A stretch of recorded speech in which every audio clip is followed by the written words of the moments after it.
I really think nature taught me how to be a human. I was raised around such big, beautiful nature that, if I'd sit on the bluff and watch the tide go in and out, I was really sad this one day. And the tide takes a long time to go out there and a long time to come back in. And for some reason, it just hit me like, nothing's permanent. Nothing. So I'm sitting here really depressed, thinking the rest of my life is going to be depressing.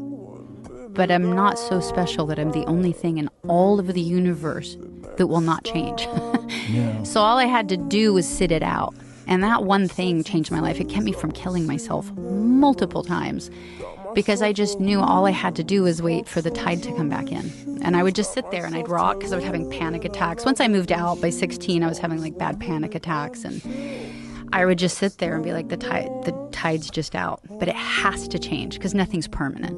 And that helped me. So lots of things watching nature. I could name so many things that I learned from nature. There's a couple reasons why we as humans are scared of change. And I think one of them, which is incredibly relatable, is that change is filled with a lot of uncertainty, and we hate uncertainty. We will go to irrational lengths to avoid uncertainty. So one of my favorite studies coming out of cognitive science is one involving electric shocks. And what they found is that people are far more stressed when they're told they have a 50% chance of getting an electric shock than when they're told they have a 100% chance of getting an electric shock.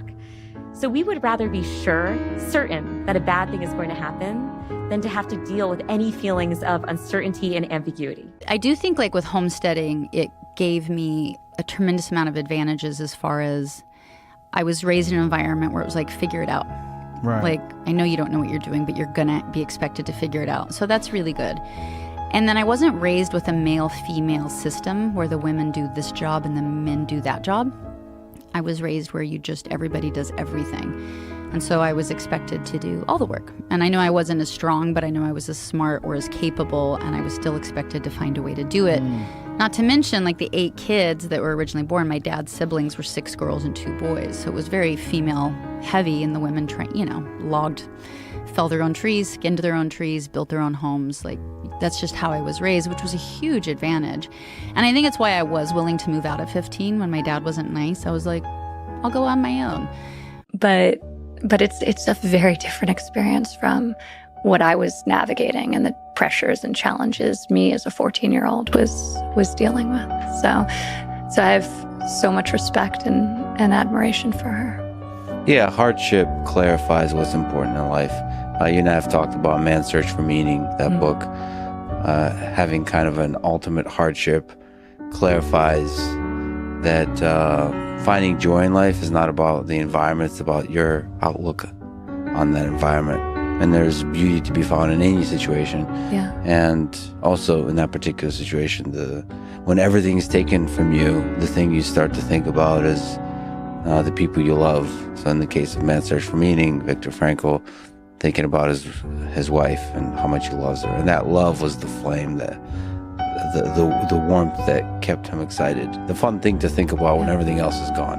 When you feel like maybe you're spending a little bit too much time around people who are just reinforcing whatever viewpoints you have, is to ask how your belief system and your ideas and your opinions of things might have been different had you been born during a different time period and in a different family or cultural landscape.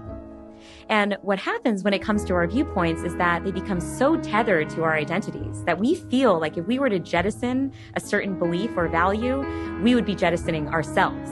And that feels way too threatening. It's way too destabilizing to engage in that. But the minute you imagine what it would have been like to have been born in a different family with a different religious belief system, with a different value system, all of a sudden you transport your same self, right? I'm still Maya, into this new environment, and you start to see how non-precious some of your beliefs are, right? Maybe they don't have the sacred quality that you thought that they did.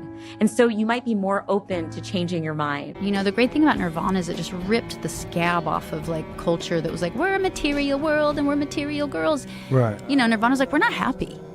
We're not happy. And they just said it so plainly. And it was like this relief to an entire generation going, yeah, we feel fucked up. We're not happy. We feel a lot of angst and we're unhappy and we're angry and we're disillusioned, which is so good for a generation to like say that out loud.